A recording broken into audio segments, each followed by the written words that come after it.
یہ فرمائیے گا سر، یہ جو آپ کے مطالبات تھے وہ سٹارٹ ہوئے تھے کہ ہم اس رجیم کو نہیں مانتے اور جو ہمارا مینڈیٹ ہے وہ چوری کیا گیا، جو مین آپ کا کنسرن تھا. لیکن اب جو آپ کے مذاکرات کے اندر مطالبات ہیں وہ دو ہیں کہ اسیروں کو رہا کیا جائے اور جوڈیشل کمیشن بنایا جائے. تو اس کا مطلب یہ ہوا کہ مین جو آپ کا کنسرن ہے آپ اس سے پیچھے ہٹ گئے ہیں، اور یہ گڈ ول جیسچر ہے آپ کی طرف سے. بہت شکریہ. بسم اللہ الرحمن الرحیم. اللہم صلی علی محمد وعلی آلہ وصحبہ وسلم. 2025 کے لیے دعائیں ہیں. پاکستان کے لیے 2025 نیک شگون ہو. انسان اپنی تقدیر خود بناتا ہے. قرآن میں اللہ فرماتے ہیں کہ وَلَا تَقْنَطُوا مِن رحمت اللہ، کہ اللہ تعالیٰ کی امید سے آپ کو نا امید نہیں ہونا چاہیے. لیکن ایک اور جگہ جہاں اللہ یہ فرماتے ہیں کہ ان اللہ علی کل شیء قدیر، کہ اللہ ہر چیز پہ قادر ہے، سب کچھ اس کے قبضہ قدرت میں ہے. ساتھ میں یہ بھی فرماتا ہے کہ الیس للانسان الا ما سعى، الیس للانسان الا ما سعى، there is nothing for you but that for which you strive for. آپ کے لیے کچھ بھی نہیں لیکن صرف وہ جو آپ محنت کرتے ہیں. ہم جو کسب کریں گے، ہم جو کوشش کریں گے، جس کی طرف آپ نے اشارتاً بات کی اور اچھی بات کی آپ نے کہ 2025 کی ابتدا شورا سے ہو رہی ہے، مشورے سے ہو رہی ہے، مذاکرات سے ہو رہی ہے 2 تاریخ کو. اور اسی پہ اللہ فرماتے ہیں کہ امرہم شورا بینہم. قومی اسمبلی میں یہ کہہ کہ تو میری زبان خشک ہو گئی کہ وہ امرہم شورا بینہم. اور مومنین کی نشانی میں سے ایک نشانی یہ بھی ہے کہ جب ان کے مابین کوئی مسئلہ ہوتا ہے تو وہ شورا کرتے ہیں. تو شورا سے سٹارٹ ہو رہا ہے. لیکن میں اس میں ایک بات ضرور کہوں گا کہ مین مطالبات میں سے ایک مطالبہ ہمارا 8 فروری کے الیکشن کا جو ہے جوڈیشل آڈٹ تھا، وہ ہے، وہ رہے گا. لیکن اس وقت سب سے اہم چیز یہ ہے کہ اسیران کی رہائی ہو، جس میں خان صاحب بھی ہیں. اور میں بار بار یہ کہہ رہا ہوں، خان صاحب کی رہائی مسائل کے حل کی جادوئی کنجی ہے. جب تک خان صاحب ریلیز نہیں ہوں گے مسائل رہیں گے. اور دوسرا جوڈیشل کمیشن. اور ایک چیز اور بھی میں سمجھتا ہوں کہ جو خان صاحب کی پیورلی جو وکلا ہیں وہ اپنے آپ کو ان کے قانونی معاملات تک محدود رکھیں. سیاسی بیانات، پاکستان تحریک انصاف کی سیاسی لیڈرشپ جو اس وقت اتفاق سے وکلا بھی ہیں، بیرسٹر گوہر ہیں، سلمان راجہ ہیں یا عمر ایوب صاحب، میرے خیال میں مناسب یہ ہوگا کہ جو سیاسی چیزیں ہیں وہ بیرسٹر گوہر صاحب خود ہی قوم کو بتائیں. کیونکہ میں کم از کم میں اپنے لیول پہ تو میں خان صاحب سے اس پہ بات کروں گا. میں کسی طور پہ اس بات کو ذہنی طور پہ ماننے کے لیے تیار نہیں ہوں کہ 8 فروری کے اتنے بڑے ڈاکے کو ہم مان لیں. سوال ہی پیدا نہیں ہوتا. نہ خان صاحب اس کو مانیں گے. یہ بیسک مطالبہ ہے اور اس کے لیے سپریم کورٹ لیکن سر وہ فیصل چودھری صاحب ہیں وہ عمران خان صاحب سے ملاقات کے بعد باہر آئے، باہر آ کے انہوں نے یہ اعلان کیا. تو ظاہر ہے آپ کے جو مطالبات اس کے 2 ہی چیزیں ہیں، اور جو مرکزی مطالبہ تھا آپ کا، جو بنیادی مطالبہ تھا وہ ظاہر 2024 کے الیکشن سے، لیکن اب وہ ان مطالبات میں شامل نہیں ہیں. تو اس کا مطلب یہ ہوا کہ فیصل چودھری صاحب جو ہیں وہ عمران خان صاحب کی مرضی سے بول رہے ہیں، اور وہ جو مرکزی اور بنیادی آپ کا مطالبہ ہے وہ تو ظاہر ان مطالبات میں نہیں ہے. تو پھر یہ سمجھا جا سکتا ہے کہ آپ اپنے مین جو کنسرن تھا اس سے آپ پیچھے ہٹ گئے. میری ملاقات نہیں ہوئی. نیکسٹ ویک میں کوشش کروں گا خان صاحب سے اس پہ بات ہو، کیونکہ مذاکرات کچھ دن تو چلنے ہیں. میرے خیال میں میری اگر ہوگی ملاقات، اور میری اس بات کے بعد شاید میری ملاقات نہ ہونے دی جائے جو ویسے بھی نہیں ہونے دی جا رہی، میں خان صاحب سے کہہ کہ یہ مطالبہ ضرور ڈلواؤں گا کہ 8 فروری کا الیکشن بہت بڑا ڈاکہ ہے، پاکستان کے عوام کے حقوق پہ ڈاکہ ہے، پاکستان کی امیدوں پہ ڈاکہ ہے. قوم نے ایک زندہ قوم ہونے کا ثبوت دیا. ان سے نشان چھین لیا گیا، ان کے لیڈر کو 500 دنوں تک سے جیل میں ڈال دیا گیا، آدھی پارٹی توڑ دی گئی. بغیر نشان کے قوم نے چن چن کے نشان ڈھونڈے اور جا کے 2/3 اکثریت دے دی ہے. اس سے کیسے ہم ہاتھ اٹھا سکتے ہیں؟ میں خان صاحب سے اس سے بات کروں گا کہ مذاکرات میں اس کو ضرور شامل کیا جائے اور اس کو پہلے 3 مین پوائنٹس میں رکھا جائے. ٹھیک ہو گئے. اچھا دوسرا سر یہ فرمائیے گا کہ اب مذاکرات سٹارٹ ہو رہے ہیں، 1 دن رہ گیا درمیان میں، پرسوں ظاہر مذاکرات ہوں گے، اور یہ نیا سال سٹارٹ ہی اس سے ہو رہا ہے اور بڑی اچھی شروعات ہیں، اور میری دعا ہے کہ یہ کامیاب ہوں تاکہ ملک آگے بڑھ سکے، عوام کو فائدہ ہو. لیکن ساتھ ہی گنڈا پور صاحب جو چیف منسٹر ہیں اور اسی سسٹم کی پیداوار ہے، یہ سسٹم نہ ہوتا تو وہ چیف منسٹر نہ ہوتے، وہ یہ کہہ رہے ہیں کہ 2025 میں یا ہم ہوں گے یا پھر یہ سسٹم ہوگا، یعنی آر یا پار. تو ایک سائیڈ پہ مذاکرات، دوسری سائیڈ پہ گنڈا پور صاحب کی دھمکی، کس چیز کو سیریس سمجھا جائے؟ صاحب سیاست میں آر یا پار نہیں ہوتا، اور گنڈا پور جو ہیں وہ سیاسی آدمی ہیں، آج سے نہیں ہے، ان کی عرصہ ہو گیا ان کے سیاست میں، وہ ایگریسو آدمی ہیں، ان کی اپنی ٹون اینڈ ٹینر ہے. لیکن ان کا کبھی بھی یہ مطلب نہیں ہے کہ یا ہم ہوں گے یا تم ہوں گے، یا کوئی پانی پت کی لڑائی تو نہیں ہے. وہ آپ کو سیاسی بات کر رہے ہیں اور سیاسی انداز میں اس کو لیں. یہ کوئی ایسا تو نہیں ہے کہ ہم نے یہاں سے خیبر پختونخوا سے کوئی میزائل فائر کر دینا ہے کہ ہم ہوں گے یا تم، ایسی بات نہیں کر رہے ہو. مطلب کہنے کا یہ ہے کہ یا ہماری اس میں جیت ہوگی جو ہمارا موقف ہے، آپ کی ہوگی، دونوں تو نہیں ہو سکتے نا. فارم 47 کی حکومت یا اصلی ہے یا جیلی، یہ تو نہیں ہو سکتا کہ اصلی بھی ہو اور جیلی بھی ہو. یہ بھی نہیں ہو سکتا کہ 8 فروری کے الیکشن پہ جو ڈاکہ پڑا ہے ہم کہیں کہ ڈاکہ پڑا ہے لیکن ہم اس ڈاکے کو مان بھی لیں. تو یا ایک چیز صحیح ہے یا ایک چیز غلط ہے. یہ سیاسی بات ہے، جس طرح ہم جلسوں میں کہتے ہیں لیکن سر وہ یا میں ہوں گا یا آپ ڈاکو کے ساتھ مذاکرات کر رہے ہیں نا سر. جب آپ ڈاکو کے ساتھ مذاکرات کر رہے ہیں تو اس کا مطلب یہی ہے کہ آپ پھر ان کا رائٹ جو اس کو تسلیم کر رہے ہیں. یہ بھی تو آپ دیکھیں نا جی، ایک سائڈ پہ آپ کہہ رہے ہیں فارم 47 کی گورنمنٹ ہے، انہوں نے ڈاکہ ڈالا ہے، ساتھ آپ ان کے ساتھ بیٹھ بھی رہے ہیں، تو پھر اس کو کیا سمجھا جائے؟ میں سمجھتا ہوں یہ اچھی بات ہے، یہ نیک شگون ہے کہ پولیٹیکل فورسز میں اتنی میچورٹی بل آخر آ گئی ہے. یہ تو ابھی بیٹھے ہیں، میں تو 8 فروری کے الیکشن سے پہلے ان کو کہہ رہا تھا کہ آپ بیٹھے ہیں، تمام بڑی لیڈرشپ بیٹھے. خان صاحب کو بھی جیل سے باہر لے کے آئے. خان صاحب کو آپ نے جیل میں ڈال دیا تھا پچھلے سال 5 اگست کو. خان صاحب کو باہر لے کے آئے. اب شاہ محمود قریشی کو باہر لے کے آئے. کیا گناہ کیا شاہ محمود نے؟ قریشی صاحب 2 بار کے وزیر خارجہ ہیں، ایک عزت والے آدمی ہیں. ان سے پہلے ان کے بعد ماضی قریب میں صاحبزادہ یعقوب صاحب کا زمانہ اگر آپ ایک طرف رکھ لیں، اس کے بعد آپ مجھے بتائیں کوئی شاہ محمود قریشی کے سٹیچر کا آپ کو وزیر خارجہ ملا ہے؟ کوئی عمران خان صاحب کے سٹیچر کا آپ کو وزیر اعظم ملا ہے؟ ایک بڑے عرصے بعد بھٹو کے بعد آپ کو دوسرا بڑا لیڈر ملا ہے 47 کے بعد، اس کو آپ نے جیل میں ڈال دی. نقصان عمران خان کا تھوڑی ہے. یہ تو خان صاحب کو میں نے 13 نومبر کو جیل میں بات کی ہے چوئی صاحب کہ آپ کا نقصان کم ہے، یہ ملک کا نقصان ہے.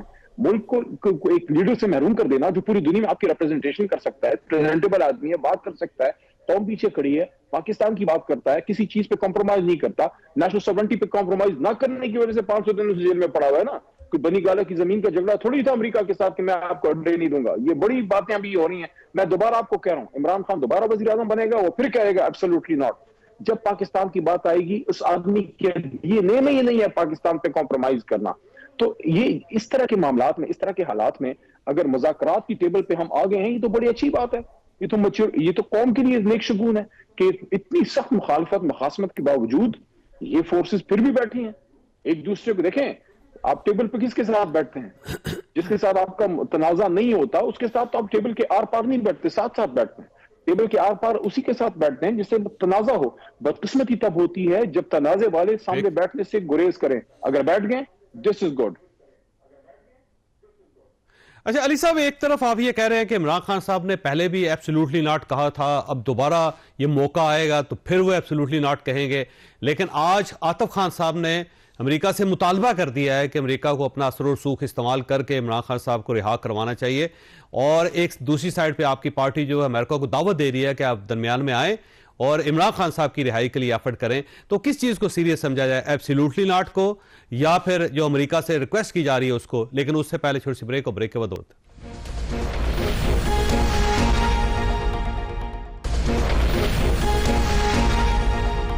پروگرام میں دوبارہ خوش آمدید. علی صاحب، یہ آطف خان صاحب کی طرف سے جو مطالبہ کیا جا رہا ہے اس سے ظاہر ہے ایک نئی کنٹروورسی ڈیولپ ہو رہی ہے کہ آپ امریکنز کو دعوت دے رہے ہیں کہ وہ پاکستان کے اندر آ کے اپنا پورا اثر و رسوخ استعمال کر کے عمران خان صاحب کو رہا کروائیں.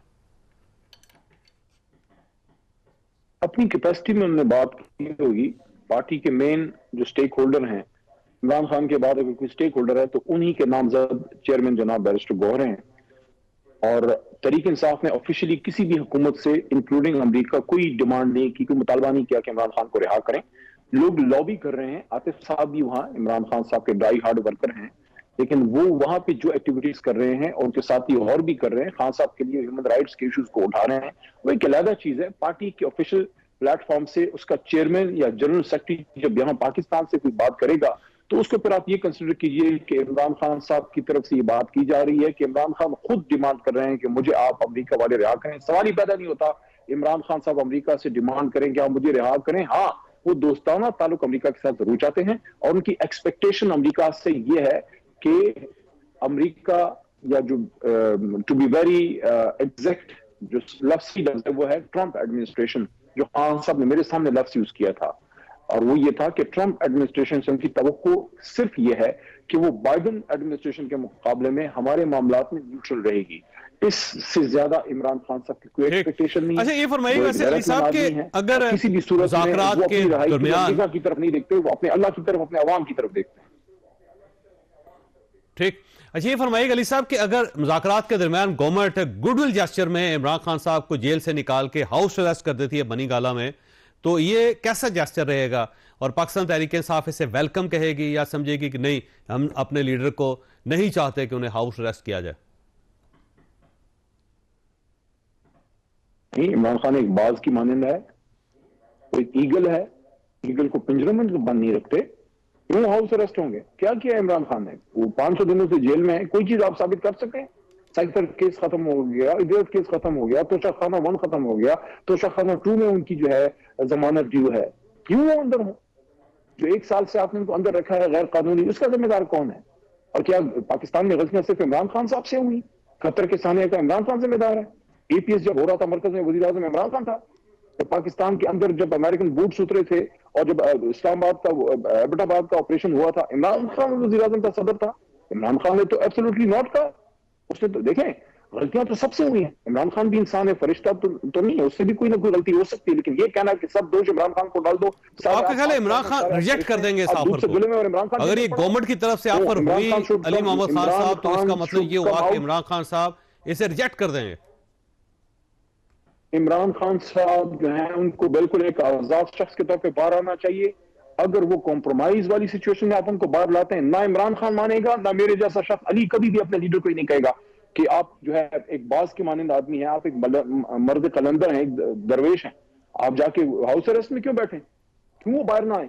ہاں اگر آپ یہ سمجھتے ہیں کہ کچھ چیزیں ہیں جس پہ ڈسکشن ہونی ہے، اس پہ آپ بات کریں کہ کون سی ایسی چیز ہے جو کہ بالکل ہی آپ کہتے ہیں کہ اس پہ بات ہو جائے تو اس پہ ڈسکشن ہو سکتی ہے، لیکن عمران خان باہر آئے گا، وہ جلسہ کرے گا، اپنی ایکٹیویٹیز کرے گا، وہ کوئی اینٹی پاکستان آدمی نہیں ہے، وہ کوئی اینٹی فورسز آدمی بھی نہیں ہے، اس نے خود ہی بات کی تھی خان صاحب نے کہ میں ملک بھی میرا ہے، فوج بھی میری، اور ایک دفعہ خان صاحب نے خود ہی بات کی تھی کہ میرے سے زیادہ اس ملک کے لیے میری فوج کی ضرورت ہے، تو انہوں نے تو ہمیشہ فوج کی سپورٹ کی بات کی ہے، آئین کی بات کی ہے، جمہوریت کی بات کی ہے، اور پاکستان کی آزاد عدلیہ کے لیے جیل گئے ہیں، مشرف کے دور میں 8 دن انہوں نے اس وقت بھی جیل کاٹی ہے، وہ کسی اور کی طرح ڈیل کر کے ملک سے باہر تو بھاگے نہیں ہیں، پاکستان میں بیٹھے ہیں، ابھی تک اپنے آپ پہ آرٹیفیشل بیماری نہیں وہ لائے، وہ جب باہر آئیں گے ایک آزاد آدمی کی طرح آئیں گے، ہم سب کو لیڈ کریں گے اور انشاءاللہ پاکستان کی بہتری کے لیے کوشش کریں گے۔ دیکھیں میں بات بتا دوں، 2024 میں سب لوگ اپنی اپنی رائے کا اظہار کر رہے ہیں، کوئی کہے گا 8 فروری کے الیکشن کا ڈاکہ بڑا واقعہ ہے، بالکل بڑا واقعہ ہے، کوئی کہے گا ڈی چوک کا سانحہ بڑا واقعہ ہے، بہت بڑا واقعہ ہے، کوئی کہے گا کہ جناب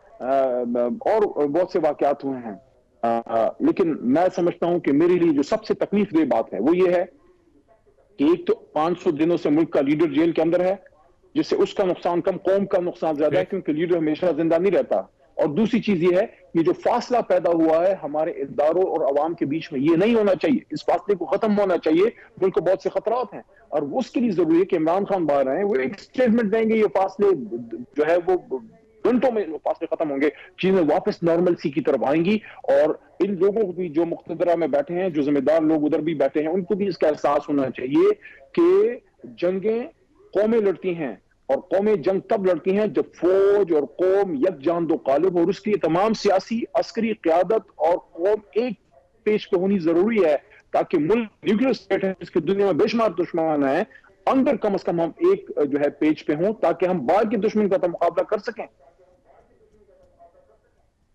بالکل۔ اچھا یہ فرمائیے سر، یہ خالد خورشید صاحب ان کا تعلق ظاہر پاکستان تحریک انصاف کے ساتھ ہے، گلگت بلتستان میں چیف منسٹر رہے ہیں، آج انہیں 34 سال کی سزا ہو گئی، خود وہ بڑے بہادر آدمی ہیں، اور انہوں نے بڑی ایک ایسی عجیب و غریب سی تقریر کی تھی جسے پاکستان تحریک انصاف خود بھی شیئر نہیں کر رہی جلسے کے اندر، جو انہوں نے اداروں کے بارے میں کہا، میرا خیال ہے وہ پاکستان میں کسی جگہ پیش بھی نہیں کی جا سکتی، اور نہ ہی کوئی آدمی سن سکتا ہے اس کو، اور اس کے بعد وہ تمام تر بہادری کے باوجود غائب ہو گئے، روپوش ہیں، آج انہیں 34 سال قید کی سزا بھی ہو گئی، لیکن ان کا ایک ویڈیو آ گیا کہ میں 3400 سال بھی سزا بھگتنے کے لیے تیار ہوں، لیکن وہ 34 سال بھی بھگت نہیں رہے، روپوش ہیں، 3400 سال کے لیے بھی تیار بیٹھے ہوئے ہیں۔ تو جب آپ ان لوگوں کو کیری کرتے ہیں تو آپ کے مذاکرات اسٹیبلشمنٹ کے ساتھ یا یہ جو فاصلے ہیں وہ کیسے کم ہوں گے سر؟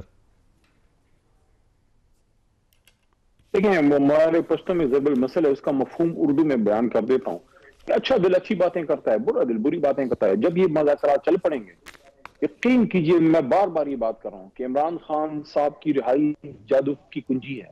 خان صاحب جب ریلیز ہوں گے، یقین کیجئے ٹیمپریچر ایسے ڈاؤن ہوں گے، چیزیں بہتری کی طرف جائیں گی، اور جب یہ چیزیں بہتری کی طرف جائیں گی تو یہ معاملات بھی ٹھیک ہو جائیں گے۔ خالد خورشید جو ہے وہ ایک بہادر آدمی ہے، گلگت بلتستان کا پاکستان کا بیٹا ہے، پاکستان سے محبت کرتا ہے، جذباتی آدمی ہے، اور وہ محبت کرتا ہے ملک سے بھی اور اس کے اداروں سے بھی، اس کی فوج سے بھی، لیکن اس کو بہت سے جوانوں کی طرح اس کی بھی ریزرویشن ہیں۔ میں یہ سمجھتا ہوں کہ جب یہ باتیں بہتری کی طرف جائیں گی، جب ان مذاکرات کا کوئی نتیجہ خیز رزلٹ نکلے گا، آپ دیکھیں گے انشاءاللہ یہ چیزیں دونوں طرف سے کم ہوں گی۔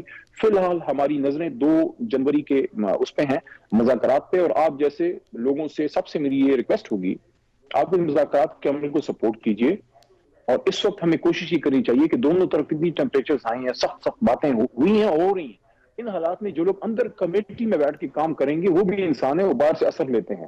اب باہر ماحول ضرور، خاص کر حکومت، ایسا بنائیے جس سے ان کا کام آسان ہو اور ایک رزلٹ کی طرف جائے۔ اور آپ نے کہا کہ میں ایک سی بی ایم آپ کو دے دیتا ہوں کہ جو ہمارے کچھ بہت ہی سینئر لوگ جیسے کینسر زدہ 80-85 سالہ ڈاکٹر یاسمین صاحبہ، اگر ان کو جیل سے اب شوکت خان شفٹ کر دیتے ہیں، یا سابق گورنر عمر سرفراز چیمہ صاحب جو اتنے زبردست ورکر ہے اور آنےسٹ ترین آدمی، اگر اس کو تھوڑا ریلیف مل جاتا ہے، یا اگر اجاز چوئی صاحب کو سینٹ میں لے آتے ہیں پروڈکشن آرڈر پہ، یا علیل ہیں، بیمار ہیں، میاں محمود رشید صاحب، ان کو اگر ریلیف ملتا ہے، یا شاہ محمود قریشی صاحب جیسے آنےسٹ آدمی کو، ایک زیرک سیاستدان کو آپ باہر لا کے کمیٹی میں بٹھا دیتے ہیں، مذاکرات کیسا بناتے ہیں، چیزیں بہت تیزی سے بہتری کی طرف جائیں گی انشاءاللہ۔